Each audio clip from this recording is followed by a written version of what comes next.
when it became clear that the military wasn't going to win that fight, Michelle's lawyer was the one who was like, we're going to get all of those identities in here because this might be our only chance. That's how trans people were able to serve in the Wow. military in Canada. And we often feel there's one path to change, and that's getting elected and changing policy and voting for it. But it's not reality. There are so many paths, different paths to change. And I find like that's really kind of the underpinning of this work that you're doing is that change is happening at every level. 100%. I would absolutely agree with that. It really is about queer representation, and queer representation in these spaces matters. And it means that there's going to be organizations that are unlikely to pursue queer issues, but they're going to because they have staff that are good at their jobs and are advocating for change. And places like the World Bank will surprise us in the work that they do. Would you believe me if I told you that you were the expert of your own experience? That the things you have lived through, survived, questioned, carried, and learned inside your own body are a kind of knowledge no one else can fully claim? Welcome to Rainbow Country. I'm your host, Mr. Teri Westerby. And this isn't just a podcast. It's a record, a raw, untouchable archive of the truth about queer life in so-called Canada. The truth that queer and trans people know what systems do to us because we live inside the consequences. Today's episode is about what happens when that truth enters into politics. I'm joined by Dr. Nicole McMahon, a political scientist whose research explores queer and trans politics, trans people running for office, the changing role of pride, and the way queer people and their allies shift institutions from the inside. Because when your experience is rare, when it's shared by only a few, you carry a kind of knowledge that other people can't access unless you choose to let them in. You offer a glimpse into a world that only you truly know. And that's power. The power to make people listen. The power to make people see what they may have missed. And the power to change what a room can understand. So what do queer and trans people do with that power, now that we know we have it? What kind of change becomes possible when we take center stage in our own communities and run for office? This is a conversation about visibility, leadership, and what happens when queer and trans people are no longer just spoken about in politics, but become the people shaping it. These are the voices that have lived through silence and shame and refuse to disappear. I'm here to honor them. Let's begin. Welcome to Rainbow Country, Nicole. Thank you. Thanks for having me. I'm excited to chat. Before we get into all the nitty-gritty, I'd love to know a little bit more about you. So I study queer politics, specifically trans politics, but I have kind of branched out into more like LGBTQ plus more broadly. I'm originally from London, Ontario, and did most of my schooling, in fact, all of my schooling in Ontario. So I did my undergrad at the University of Guelph, and I did my master's and PhD at University of Western Ontario, which is in London. And throughout that process is how I ended up studying the topics that I studied. So like in my undergrad, one of the first things that I wrote like on the topic of like morality politics, I suppose, was around medical assistance in dying. And so Mm. that's the trajectory of how like these doors kind of opened. And then once I got into my master's, I started writing about like judicial politics and the Supreme Court. And that's when I got interested in folks who intervene at the Supreme Court, some of which are queer organizations. And so that's where I Mm. ended up discovering that queer organizations and queer politics is kind of a subfield on its own. And I realized in Canada, at least, really wasn't a lot written and there was more to explore. And so that's where things took off in my PhD. The more you do this type of work, the more exciting it is, the more, as you said, the more you uncover, but also the more you see the impact that this type of work can have. So for Mm. example, it's a small thing, but I was talking to a friend of mine the other day. I said, It's always nice when I do interviews and the folks that I'm speaking to thank me for studying the topic that I'm studying, for doing the work that I'm doing, because, they want to share their stories and they're excited that people are interested in hearing their stories. And my friend who does not study queer politics said, I don't know if I've ever had someone thank me for studying the topic that I study. Mm, And I thought, I wonder if it's just not unique to me and the stuff that I study, but perhaps unique to like queer politics in that these stories are historically excluded and that there's people that are interested and want to share these types of stories. really powerful. I know for me, I've always kind of felt like alone and fighting against a current that kind of I'm alone in. And so to have someone be like, no, this is actually a phenomenon, and what you're a part of this small but powerful movement of change, and we're researching it. It's just like, what? Like this huge concept of like, I'm not just this like solo person just doing my own thing fighting against the wind. It's actually like you feel like you're a part of something bigger than yourself, and then you can kind of let go of some of the fight a bit more. Like I'm not by myself. I'm not doing this by myself. And it's not just trans people fighting for it. It's a whole thing, and there's people even researching it. And so yeah, I when you came out and reached out to me and told me about what you're doing, it was healing, very healing. I love So hearing that. well, thank you for doing that. Can you maybe describe in your own words what it is that you're doing? So, at a high level, what I study is like comparative politics and queer politics specifically. My research agenda kind of spans specifically around trans political identity, but also branches out to just queer identity more broadly. Many of the projects that we're going to talk about really came out of my dissertation work on trans political identity. And the folks that I spoke to kind of gave me ideas on other things that could be explored. And so in the context of like research in general, that's often how these things happen. And so with the way that you and I met was because I wanted to interview you for my project. And so qualitative interviews are things that have been really, really helpful in the work that I do. Thank you. Okay. And then right now you have 3 projects on the go. Yes, I would say there's three kind of big projects that I have on the go. Yeah. And the first one is the transgender policy political shift. Yeah, like the project is called Gender Identity on the Ballot. This is funded through SSHRC, which is the Social Sciences and Humanities Research Council. During my dissertation, I realized that so many people talked about like the impact of trans identity in changing policies or changing the way institutions operate. And when I started looking into what we know about trans elected officials or even folks who have run for office, they may not have been elected.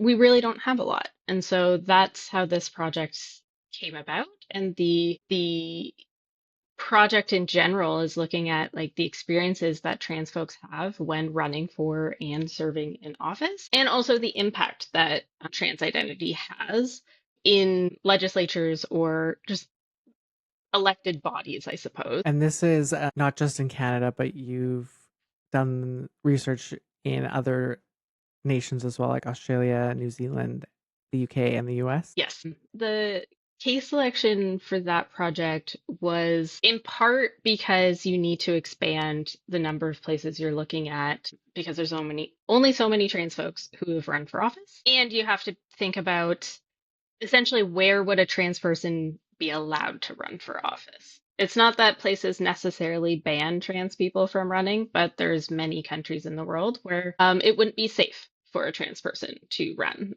Before I get too deeply into that, the other 2 projects that you have is Politics of Pride, Mhm. which explores the relationships between 2S LGBTQ advocacy organizations, the local government, and corporations. So, like Pride organizations needing sponsorships and grants and struggling to get them these days. Yeah, that's exactly it. It's about that this project's exploring like the changing relationship between advocacy organizations in general and how the relationship with those between those organizations and government and corporations is changing and shifting in ways that I don't know if we would have predicted, I suppose. And it's about how they navigate those partnerships and the values that pride organizations feel are important to them and how they navigate those relationships with the state and corporations with those values in mind. Super interesting to kind of dive into some of the things you've found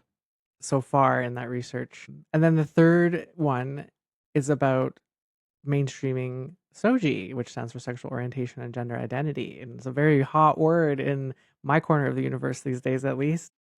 Yeah, So it was very interesting to see what you were doing here and what you found. it's focused on how international organizations that don't have a human rights mandate are starting to incorporate SOGI issues into their sort of day-to-day activities and exploring how and why. And then all three of these projects are incredibly meaningful. And at least I can't speak for every queer person, but to me, as someone who's sort of been involved in queer advocacy and pride organizations and in politics and hearing from other trans people and queer people who are in the same spaces, I definitely always thought like, oh, this is just a me problem. It's a Chilliwack issue situation. And then to speak to other queer people and now to speak to you, it's like, oh, this is a phenomenon that I'm a part of. It's not unique. It's actually a whole thing. And the fact that you're doing all three kind of in a sense almost simultaneously, you're seeing this bigger structure that me as a queer person, we feel it, but you can't always name it or pin it down or point to a certain thing. And so you kind of feel like it's all in your head or you're making it a big deal. And the legitimization of your research and of the feelings that we're feeling, it's just like it's relieving despite knowing that it is a problem. Yeah, I mean, I love that it is legitimizing, and I certainly feel the same way. We always think about like the queer movement as a social movement, and that's kind of the language that gets used. And it can be categorized as a social movement, but I really feel like it is, to your point, it just feels like there's something, things that queer folks have been feeling for a long time is part of this like broader phenomenon.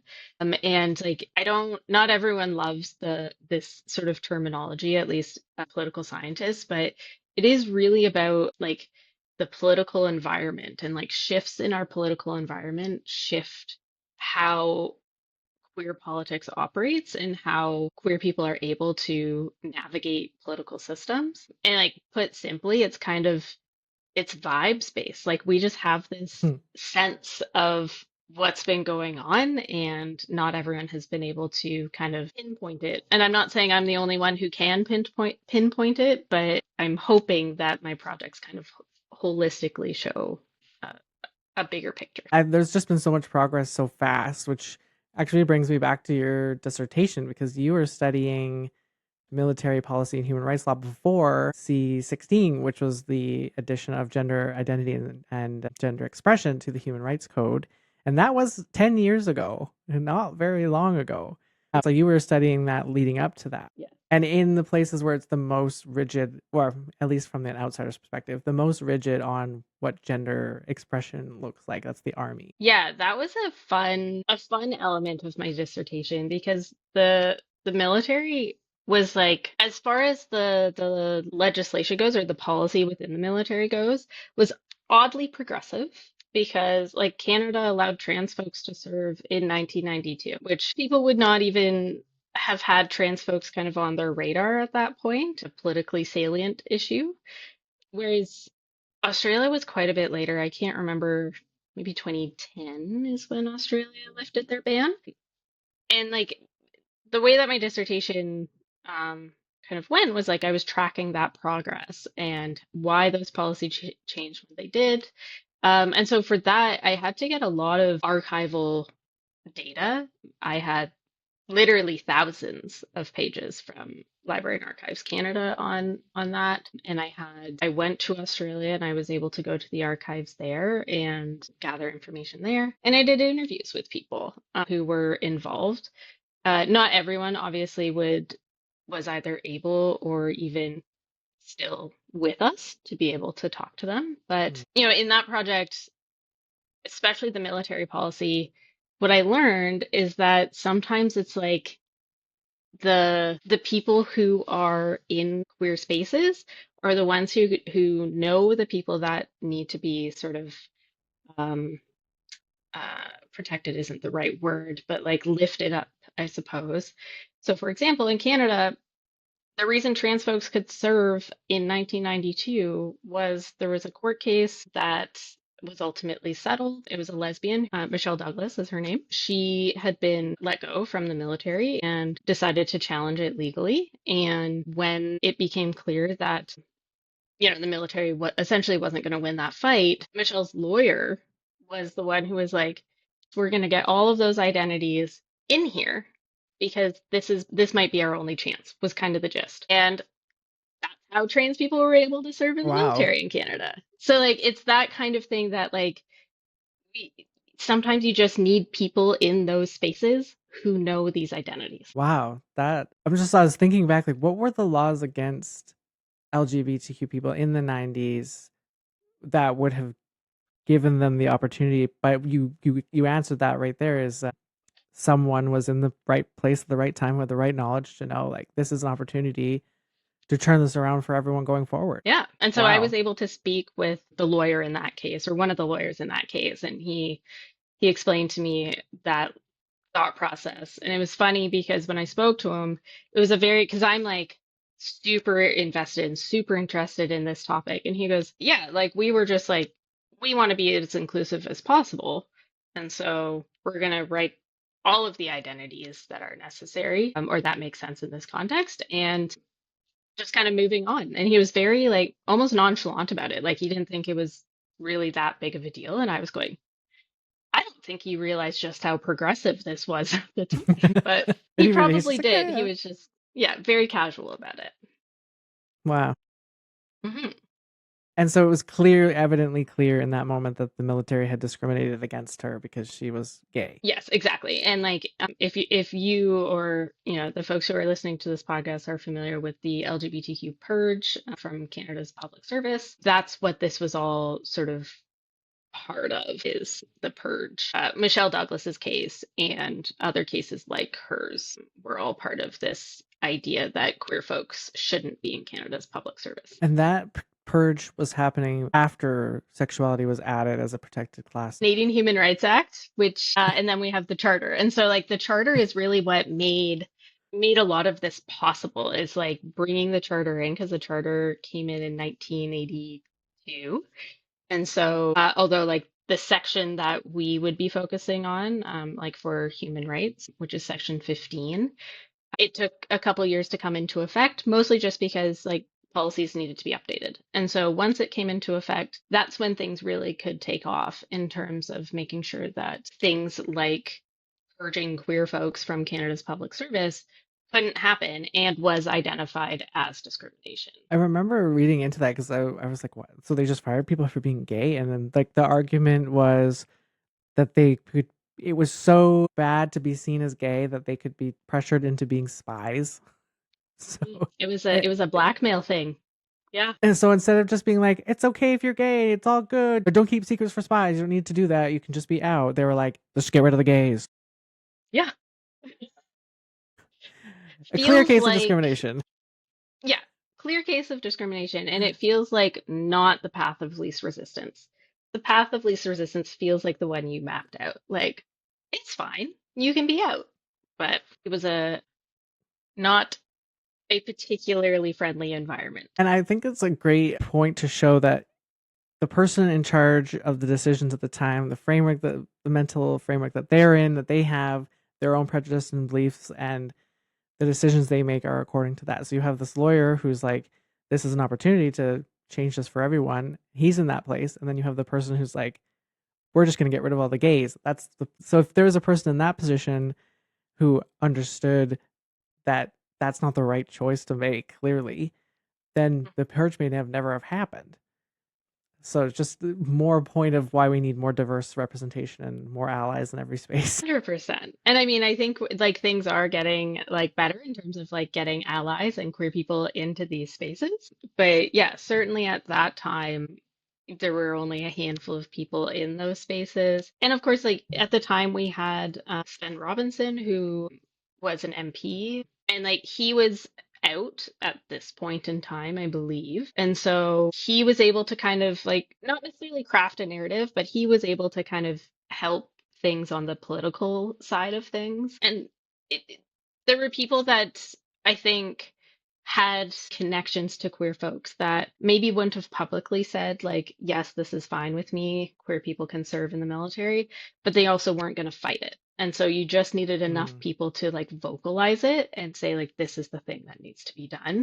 And then you weren't going to have that much push. That there's an element of like, oh, this guy is gay, but or trans, but he looks like any other quote unquote very air quotey normal, and so you're like, oh, they're not scary. They're just like us. They put the pants on one leg at a time, and so it starts to like normalize a bit because there's not a boogeyman. It's just someone who Yeah, seems normal to you. exactly. Yeah. And I mean, in those spaces, you're going to find, like in the military spaces in particular, it's the folks that, I am using quotes, who pass Mm-hmm. are the ones who are going to be sort of most accepted in those spaces, especially in those early days. Because, I mean, if I had to guess, most of the trans folks who were serving in the military, people didn't know that they were trans. Like, but other situations where it was either known or they wanted to transition while serving, like Mm-hmm. that was the sort of thing that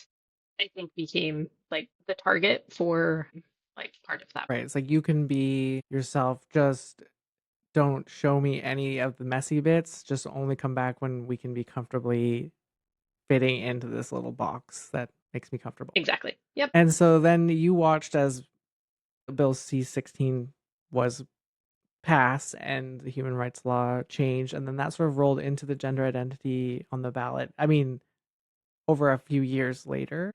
Is that kind of what happened? Yeah. I mean, so what you mentioned earlier, my master's major research paper was focused on, I want to say it was C279, was the predecessor of C16. So I had already been focused on what ultimately became C16.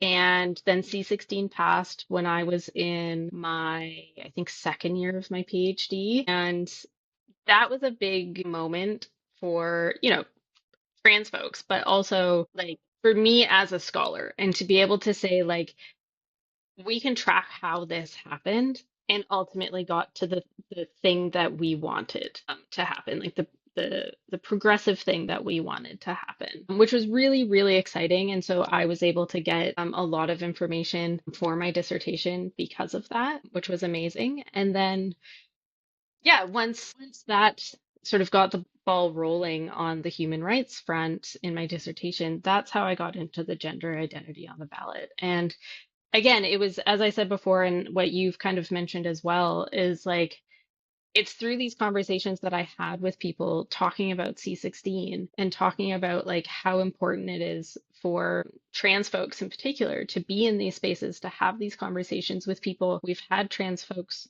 come talk to us and like talk about the importance of C16 passing and why it will make a difference in their lives. And so again, it was just that's how the gender identity on the ballot kind of came out of that project, is like focusing on policies that are focused on trans people and also like trans political representation. And so then it became around like more specifically about trans political candidates and then what happens if and when trans folks are elected into office. So the more you interviewed queer and trans people throughout your experience, you're like, there's something here, something I want to ask. A question I want to dive deeper into is what's the experience of trans people that makes them want to run and that gives them almost like a built-in ability to be political? Yeah. I mean, I didn't know that at least some folks that run for office felt like there's this like built-in ability, but that has come out of this work. And so like the three major findings from that is more like that trans folks follow a very similar path in terms of political ambition, running at like lower levels of office. So like local levels of office is often where cis women start their political careers, and that's often where trans folks start their political careers. Mm. We also know that cis women tend to run for office because of a like a community issue that matters to them. And I found that trans folks are running for similar things, but there is this difference of the conversation I've had with the people who've either run for office or been elected is that many have talked about trans identity as being inherently political is kind of the language that's been used. And that's exactly what you said, that like there's people who think because their transness has force them to introduce themselves constantly to people. And so, like, there's just this inherent ability to be able to talk to people about not just their identity, but about like politics in general and talk in a way that is productive and helpful in facilitating these conversations about a variety of issues. And the other thing that has come out of this is that yes, it would be lovely to be elected, but a lot of the folks that I spoke with were also just like they want to show that trans people can run for office and that this is a space for trans people and kind of normalizing trans identity, kind of similar to what we've talked about already. Like regular people running for office, whether you're trans or cis, it doesn't really matter. But for these folks, it was around making sure that that message gets across and not necessarily being elected. For myself, just wanted to, in many ways, just like lay myself down and like, look, if you think these things about trans people, I'm here to show you that's not true. And that alone is transformative for the kids who can't show other people because they're kids. Like people don't respect kids, but they'll respect another adult in their community, especially one that kind of looks like them and talks like them. And that was a lot for the kids. And I didn't really know at the time how powerful it meant for the young people to see someone out there fighting for them. Yeah, and that gave me more meaning as I went on. Just the more I heard from my community, like what it means to them. Yeah. And like, yeah, when you spend your life fighting, you're like, well, I know this fight very well. So you just dive right into it. Yeah, exactly. My conversation with you and with others talked a lot about like being publicly out is about changing societal perceptions. And so again, like when you are openly trans and you're running for office, it's that shift in thinking that is kind of the goal. And I mean, in your case, it was make like seeing and hearing about kids who are feeling, safer in your community because you are there is like it's wonderful that you were elected, but that part is so important, and that's what a lot of the folks that I've spoken to for this project have communicated. Not always in the context of, school board trustees, but Hmm. in different contexts. It's about like shifting perceptions and making sure that people feel that they are welcome in these spaces too. And we often feel like we almost told and taught through all of our various ways, like media, school, whatever it is, that there's one path to change, and that's getting elected and changing policy and voting for it. But it's not reality. There are so many paths, different paths to change. And I find like that's really kind of the underpinning of this work that you're doing is that change is happening at every level where there are people fighting for change. 100%. I would absolutely agree with that. And it's people who are queer and it's people who aren't queer who are doing the work that can either make these things visible by, you know, talking about them or, the queer folks or the trans folks who are running for office that I've spoken to, like putting themselves in that position. The environment that we're in right now is not always safe for trans folks to be as public as they are. Like, it's also just an incredibly, brave thing for some people to do or for everyone to do that is making a big difference too. Have your research participants shared with you some of the like personal costs? They weren't sure that like family was going to be part of their lives. And so running for office felt like a way to, you know, not have a lot of consequences on the family front and also kind of create their own like path forward, I suppose. The costs that are talked about are like not things that would deter the folks that I was talking to from running. So, for example, in something that I think you've experienced as well, like people's signs were vandalized. And so this was a cost of like, putting yourself out there and like having like a trans identity, like very, very public. But it wasn't something that the people that I've spoken to felt like they still wanted to run for office. They still wanted to put themselves out there and things like that. As far as family relationships goes, I know that a lot of people did talk to like their partners or their parents, their children, things like that. And so like some people have communicated they they don't talk about, say, their kids. Mm, Some adult children don't want to be involved in these things, or partners don't want to be involved in the politics of it. And so sometimes that has come up. But again, it's not communicated in a cost in the sense of, I don't want to do this. It's just we had this conversation, they supported me, but also created their own boundaries. And I respected those boundaries. The only thing I will add is that I think not everyone, at least that I spoke to, realized the sort of like the amount of money that goes into this type of thing and the amount of time that goes into mm, running a campaign. And so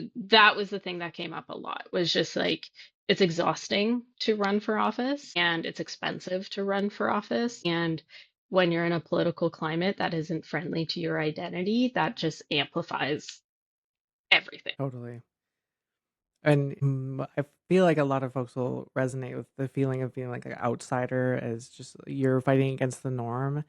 And so like when the signs get vandalized, I know for myself it happened both times I ran. There was not very nice vandalizing. And there is a cost to it in that like you're now not just going through this alone.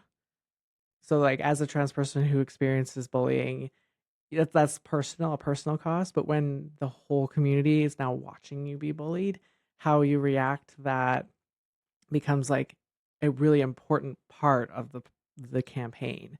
Because like Yeah. I'm used to this type of bullying, but now we're gonna all share it together. When you're not used to this type of bullying, well, welcome. This is how it feels, but we're gonna keep fighting. And so you have to like lift up the community with you, which is something usually you're used to doing, especially if you're putting yourself out there as a politician. You're like, I'm used to fighting this. Yeah. And but I found most of those times that it builds something bigger. And now you're sharing this grief with other people who see it that they've never seen it before. And now they look at you with strength, and you're like, wow, you've been fighting this your whole life. And you're like, yeah, it's nothing. Something in you grows when you share this vulnerable part of you with other people. The conversations I've had with the folks that I've spoken to on this project have not put it necessarily as eloquently as you just did, but like it's both that it's special that you can kind of be a leader in that situation and like open people's eyes to like the bullying that you've experienced or the folks that I've spoken to experienced, but at the same time it's not necessarily the thing that people want to do. Like the folks that I spoke to don't necessarily want to have to talk about like the bullying that they've experienced constantly. And your odds are you're going to have to talk about it if your signs have been vandalized and, your opponents are talking in particular ways and things like that. And so, yeah, it's amazing that you can take it as like a leadership opportunity. But I also know that there's people who don't want to have to take that as a leadership opportunity. They just want to run for office. Totally. And like I was not someone with political aspirations before things started unfolding in my community, and I saw an opportunity to like help make change. And my motivations have always been about like imagination and inspiration and change, and not about getting a seat at any sort of decision maker table. And so I could understand like if your aspirations were to become an MP and what you wanted to talk about like taxes and like specific things, and everyone was just like, tell us about gender again. It's like, oh god, please no, I don't want to keep talking about this, I'm done. And you can't escape it. That would be very frustrating. Hmm. It gets frustrating even for me. It's like, can we stop? I think that's understandable. And I mean, what you just said is one of the other things out of this project, which is the vast majority of people that I've spoken to don't actually run on anything to do with like trans identity or even like queer Mm. issues broadly. Like they're focused on housing. They're focused on sometimes it's taxes, sometimes it's water, like access to clean water. Like pick any, political issue. That's what these folks are running on. And part of it is because like it is their genuine concern in their community. And part of it is a little bit strategic. It's being Mm. able to like still own their trans identity, but also saying like I have interests outside of my identity, and my identity is only one thing that's interesting about me, and I have other things that I can talk about. And what's actually happened for a lot of folks, especially the ones who've been elected, is that they get people's trust and people's confidence in them through these non-queer issues. And that gives them the space, say 1 or 2 years into their term, to be able to talk about queer issues if and when they want to, because Mm. they've already established like their ability to do the work that is not related to queer issues. And that kind of is a great like way to shift us over to the politics of pride work you're working on, because in that the world has changed so rapidly in the last 10, 20 years, right? I never expected to move to Chilliwack and start like having to fight against the regression of human rights. And so it would be nice if we could just focus on things that are more modern. Like we've said, this is a settled issue. Can we stop? Can we move on to other things? And I started the Chilliwack Pride organization out here, and it really was just about being visible and being like, hey, you guys have a problem with queers? Why don't you come on down and see how freaking awesome we are? And that has shifted the community quite a lot. I haven't been a part of the organization for a while, but even before I left and as I got into the school trustee stuff and when I ran for the federal election, I was like, yeah, we need to really move past this long settled issue because we have bigger fish to fry. And can we please pay attention to this issue? Like we have a water shortage. Can we talk about that? Like we're having housing issues. Can we talk about that? No, you still want to talk about gender. Okay. Yeah. And so we're seeing that same shift with other organizations across the country. Yeah, and like in the context of the politics of pride, we're seeing pride organizations take on a more assertive role in their advocacy. And so to, I suppose, take a step back about this project, because of the politics of backlash that we're seeing towards queer identities, we're seeing corporations and even government entities kind of back away from being part of pride festivals. And so we are seeing regions and governments back out of pride festivals, out of funding, out of supporting, out of raising the pride flag in front of the municipal buildings, things like that. And so things that were once considered, as you put it, like this is settled. Like we're good are not actually settled. And so, because of this pushback. And so, this project really came out of seeing in the news like the number of corporate sponsors and the number of governments who are backing out of Pride or not wanting to engage with queer organizations because of the political backlash that they could face. And so, I have preliminary findings on this, but just to understand how pride organizations are navigating the relationships between their governments and like all levels of government and their corporate sponsors. And so pride organizations were seeking sponsorships and seeking help through the government, either through financial means, but also just like declaring June Pride Month and raising the pride flag and things like that. And it was always about pride organizations asking for these things, and the power kind of rested with corporations and the government to say yes or no. And as I'm sure you're aware, pride has grown, into this global phenomenon that is both like a socially important thing, but also like an economically important event for a lot of cities. And it, you know, ultimately it does kind of impact the province and, you know, the federal government. It's in their best interest to want to keep these things going because it does generate a lot of money and a lot of tourism. And so now we're starting to see on the corporate side of things, it's it looks good for corporations to have their name associated with pride. It helps them attract and retain um, talent, like staff. It helps them be able to say, like in their, you know, corporate social responsibility reports, like this is the thing that we did. And so suddenly that there's now this power in pride, and like power that pride organizations have to be able to say, we now have the ability to partner with the people that we want to partner with. Hmm. And that's what we're starting to see is these like pride organizations. Not everyone can do this, but some organizations are starting to say, like, we have values that we want to uphold. And if you, as a corporation, or if you, as the government, are not upholding these values, then you're not welcome. That's a really big shift in that power dynamic. Right. The a lot of origins of a lot of pride organizations was this grassroots fight to get to get this identity added and recognized as legitimate, and to not like discriminate against us and like to jail us and have policies against our way of life. And we just want to be able to have jobs and kids and families and education and have access, like we're Canadian citizens. Don't put us on a second tier just because we are queer, right? And so the next fight, the undercurrent of that fight is still exists, where there's still a hierarchy. It still oppresses certain people depending on their identity, and it's not as simple as, well, you're queer, you're good, because some people are have a mixture of identities where they're still oppressed in their environment. And so their pride organizations are like, well, we need to keep pushing and fighting for this inequality. But it's shifted and morphed into a much bigger global set of issues.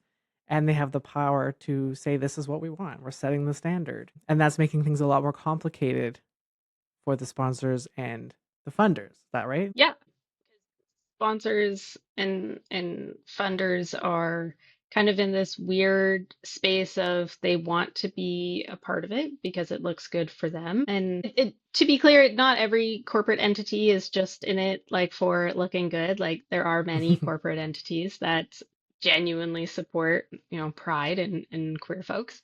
But yeah, there's something strategic for them in it, but Mm. they're also in a situation where if they are participating in Pride or like publicly funding Pride, they risk political backlash in the sense of they could be called out by governments that are not you know, friendly towards queer folks. If there's headquarters in countries that are not safe or friendly towards queer folks, those headquarters of organizations can be, you know, targeted politically. And as a result, there's going to be situations where like they want to be a part of it, but they can't because it's going to look bad or like they're going to have, you know, consequences. And so they're kind of taking the business decision more seriously over the sort of this is a social good decision. And they're ultimately backing out. Now, there's also situations where organizations are not backing out, but they're being declined to be sponsors if their values aren't sort of adhering to what Pride organizers want. So, Pride organizers, not all of them, but many, are of the mind that like an attack on any sort of human rights is an attack on everyone's rights. And so, even though these are queer organizations, the like queer folks are have many identities. And so, the big one, what we've seen recently is that there's been several Pride organizations that are partnering with Palestine Solidarity. Movements and organizations. And just given the political sensitivity and the political context around the Israel Palestine conflict, that's been a big issue for governments and corporations. And they sometimes back out, but also the There are certain organizations that, because of that commitment to Palestine solidarity, that are pride organizations are declining money from some of the biggest funders that they've had over the years because Mm. of their relationship and their connection to the conflict that's been going on. It's a sign of things moving in a positive direction, as in like we're getting more strength and power in these what would have been traditionally powerless groups of people fighting for change, fighting for progress. Would you say that's like it's a positive sign, even though it seems like really not a good thing? My read of it, like based on like the people that I've spoken to for this project, is that it is a positive. They actually haven't put it in the context that I've put it in that like it's a shift in power dynamics, but their take on it is that this is a positive thing. Like taking a stance on the values that are important to them is a positive thing, and the ability to be able to take those stances and to be able to say, like, as an organization, we stand with Palestine, and as a result, we are not taking money from corporations that have not changed their practices. And that's a really big step for them. And it also means that for one of the organizations that I've spoken to about it, it's force them to shift to more like locally focused sources of funding. And so they're seeing like local businesses wanting to be involved. And what's happened, at least in one of the situations, is big organization or big corporation that backs out. They have a local organization that has come in and said, what did they give you? Because we'll match it. And so Oh it's wow. been this like really special shift in like some people are backing out because of these values, but they're also seeing people join the cause because of that, which I think is a good sign. I think it's a sign of progress, and it's an important thing to have like that connection to your local community as well. I would agree. That's the fundamental like underpinning for the Chilliwack Pride Society when it was first formed. Is it was about connecting the local queer community with their local businesses and business owners and support systems, and to feel less alone, to be like, no, you're surrounded by people who are here for you, who are part of this and who want to be a part of this movement. Things really started to shift when it was like the height of Vancouver Pride, and it was like there was a TD float and like a Budweiser float, and it was just for a few years there was just constant complaints about how this just feels so corporate and so fake, and it's like moved away from the traditional, from the grassroots part of it, where it's like we're people in this community who are together for this movement. And it just kind of felt like a display, like a show. And to understand that, like, especially when you've seen the states, we've seen now like the Trump administration remove funding from universities who are teaching about DEI, and you think to yourself like they are choosing to prioritize their business model over the values that they claimed to care about. And it really just points to the fact that like organizations are soulless entities. They are not humans with minds, values. They are made up of humans, but those humans are fitting within the framework of the organization, and their job is to make sure the organization makes money. So it creates this tension, but it really just points to the fact that like these corporations they're never going to care about you long term because they're not humans. They're Hmm. soulless entities. So we can never rely on corporations to make the change. It'll always be the human beings that are sharing the space with you. And to see that shift happening at the pride level, it just really reminds me that the power belongs with the individuals in the community. We do need that. And the Yeah. people in the organization makes the difference. Yeah, for sure. Some of the people that I've spoken to about it is like this return to Pride as a protest, in that like Mm. it's still a celebration, but some people have felt as it's become a little bit more corporate in seeing, like the TD floats and the Budweiser floats and whatever else. People have seem to communicate, at least to their pride organizations, that it feels too much like a party and not enough like the protest that it started as. And so there's been also this like return to pride as a protest. It can still be a party, it can still be a celebration, but ultimately, like, there was a reason why pride was started. Um, and it didn't start as a party. And then you're going to have pride organizations that can make these choices and rely on their local community and like small government grants because their pride is not like a massive multi-million dollar pride. Mhm. But there are prides like Toronto, Vancouver, Montreal.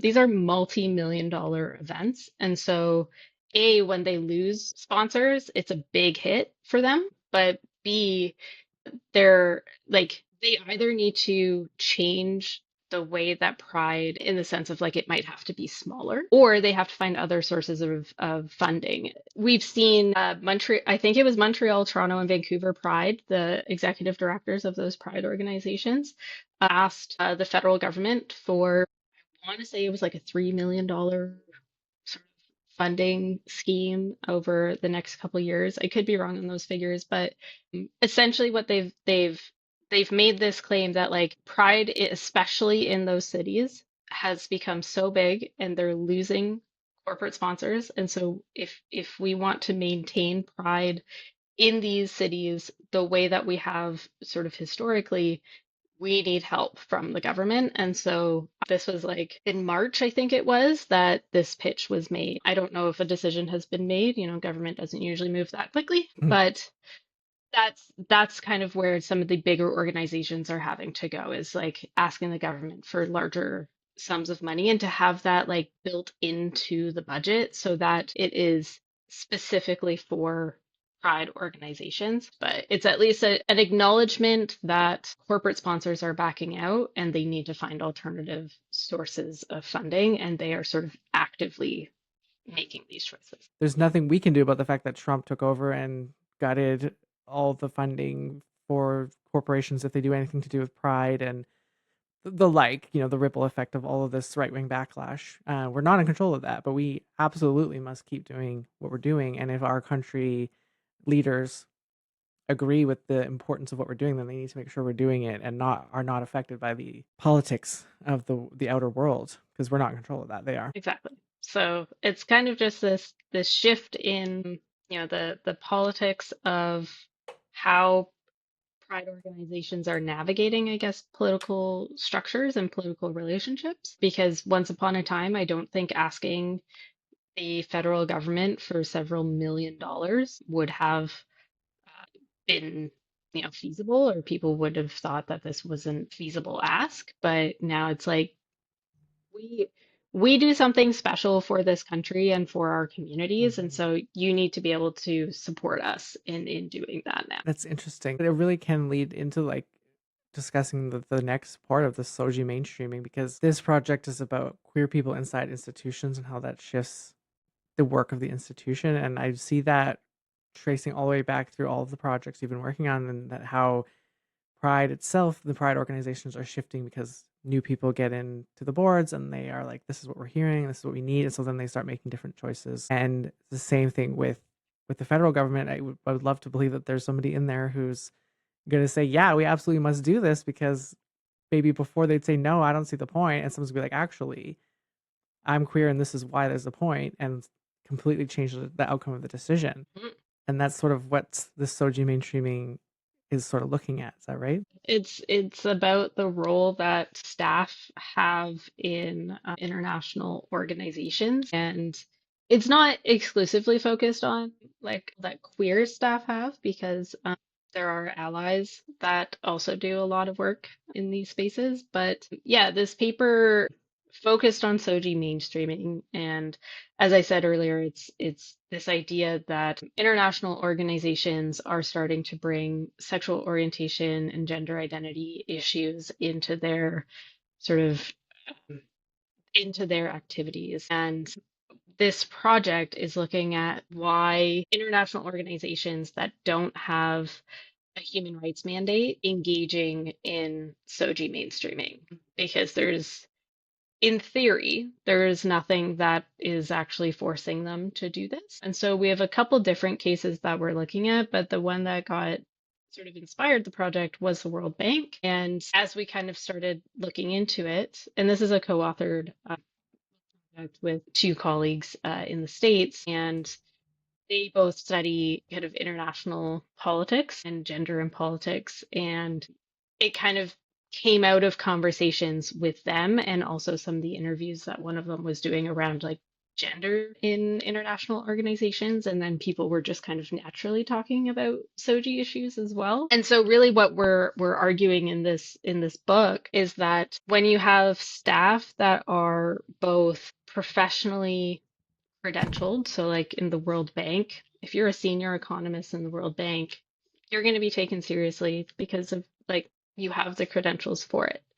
Now, when it comes to Soji mainstreaming, the other thing that we're kind of bringing into this is like identity-based credentials. And so that can be both a stated identity, so if you identify as queer in your professional setting, and also how you present sort of visually. So a lot of people hold stereotypes about what certain identities look like, and that can help or hinder the types of messages that you can get across. And so we're able to kind of combine the professional credibility with this identity based credibility into like this concept that we're calling embodied credibility. And that's what's allowing staff to be able to bring SOGI issues into these organizations. And I think this is really important because it feels like there's such a big pushback and there's such like loud backlash and like it feels like we're backsliding and in many ways like politically policy on paper and the actions of the leaders are definitely making things worse in especially with the states. Yes. But it's important to see that like we have made so much progress in who's in these spaces and where change really gets made, and it's person to person. As if you're working at a corporation that has no mandate whatsoever for DEI, SOGI, whatever, but you've got a top level executive who's fabulously gay and intelligent, and he's going to be like, no, we can't do that because it affects my community or it affects people this way, and I'm going to fight for this.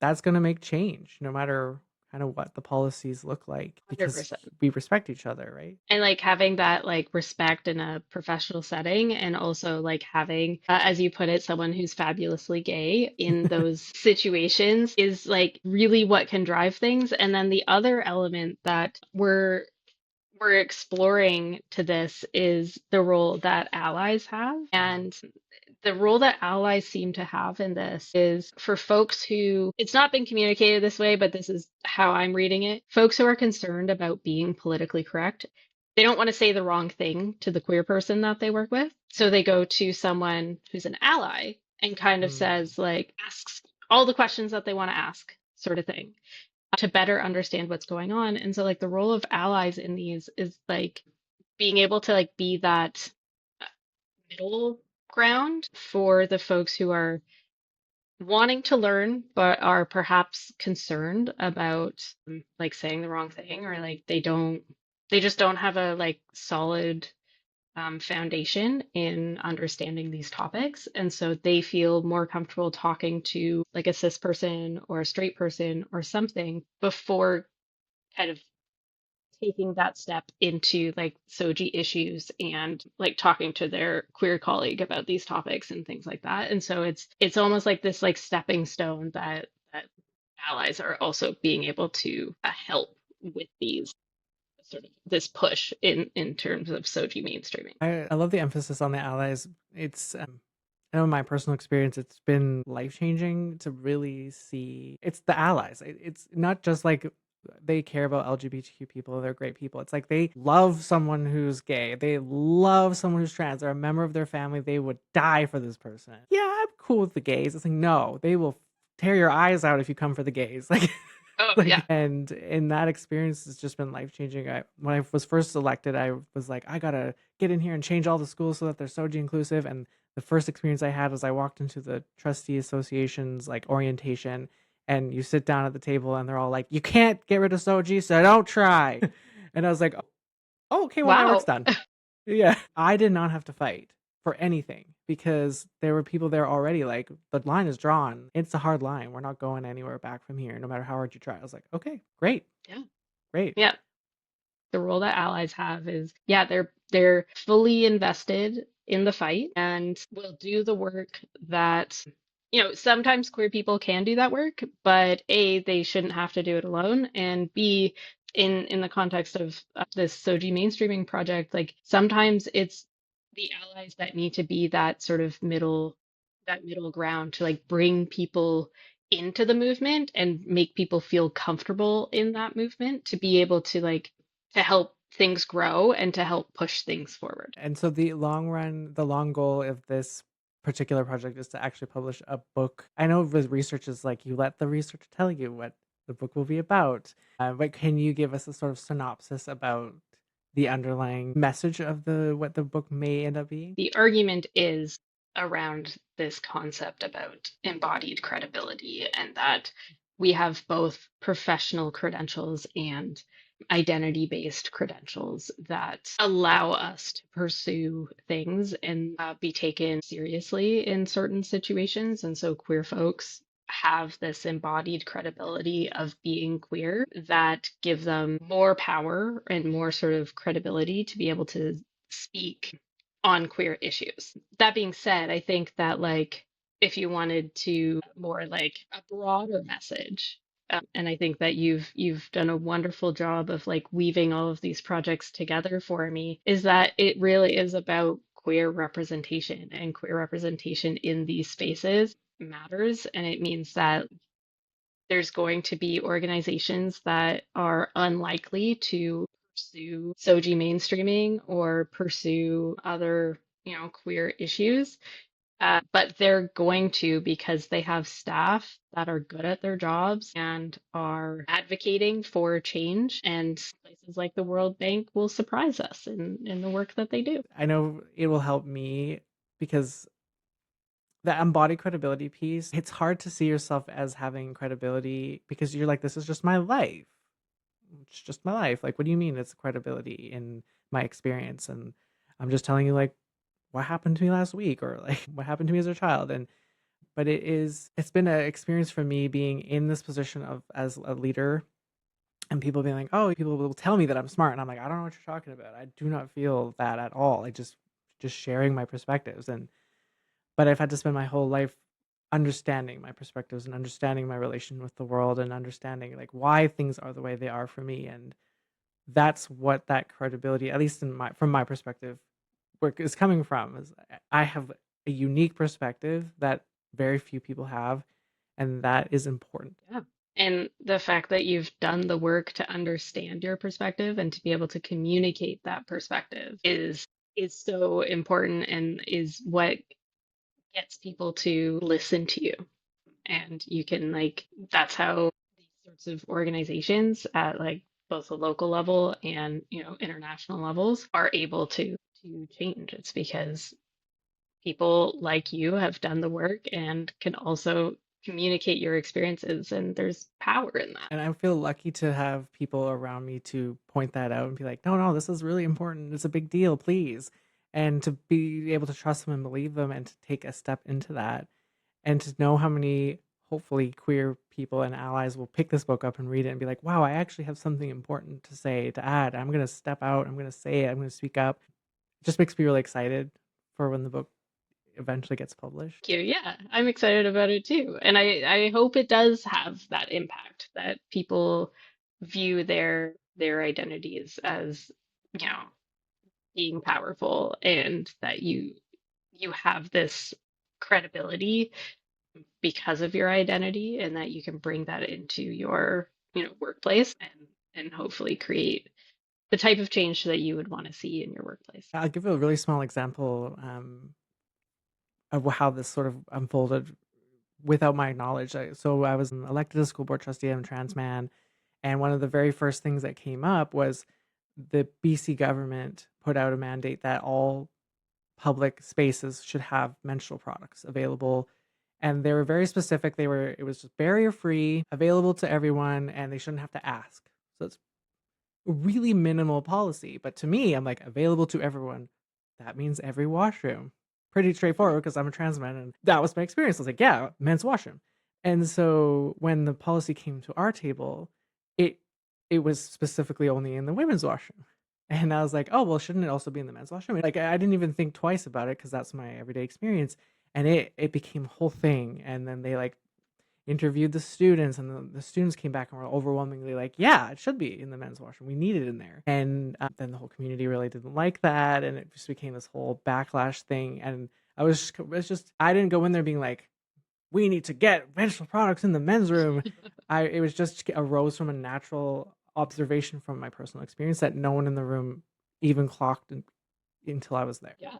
Which is so like it's fascinating that just your experience is able to communicate things that like the vast majority of people are not thinking about in their day to day when this is part of your day to day. And so like the fact that you had a seat at the table because you had just been, elected, and you have this experience, and as the trans man in the room, people probably looked at you and went, yeah, like this makes a lot of sense.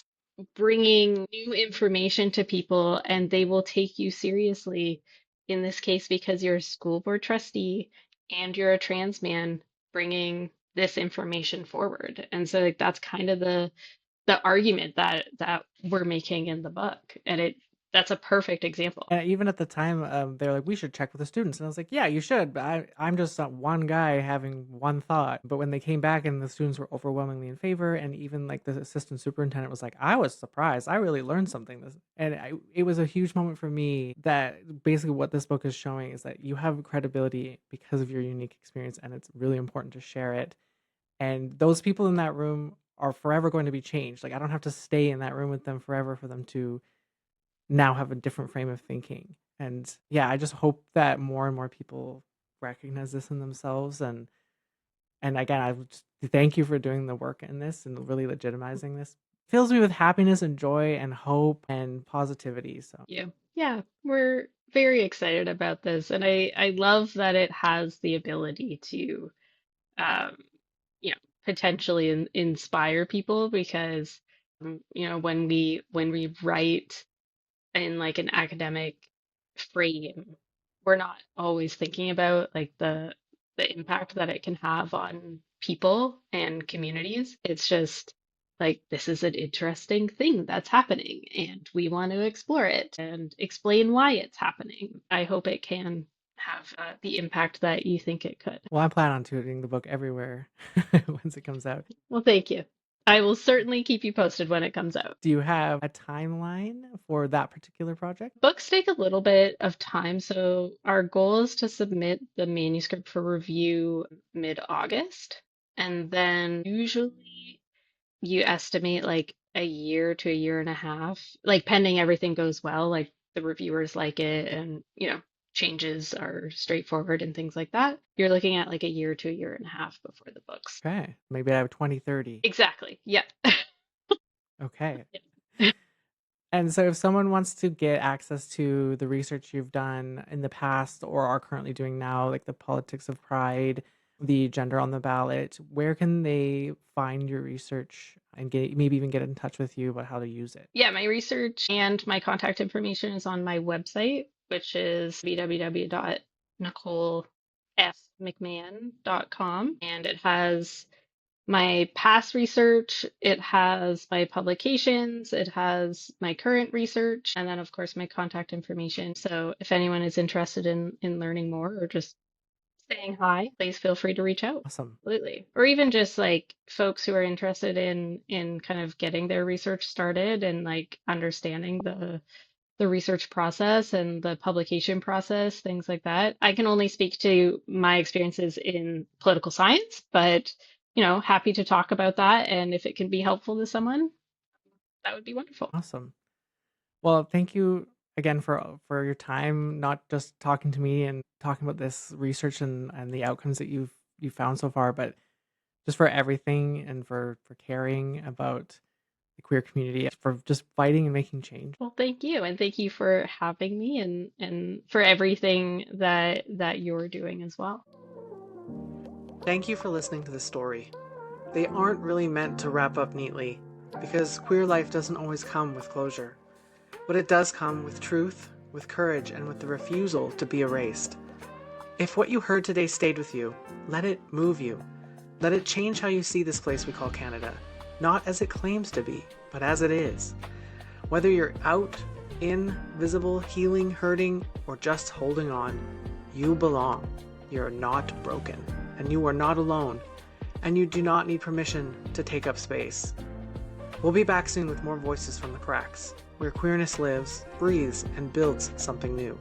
Until then, remember who you are. Remember that you're not going anywhere. This is Rainbow Country. And to those who shared their stories, thank you.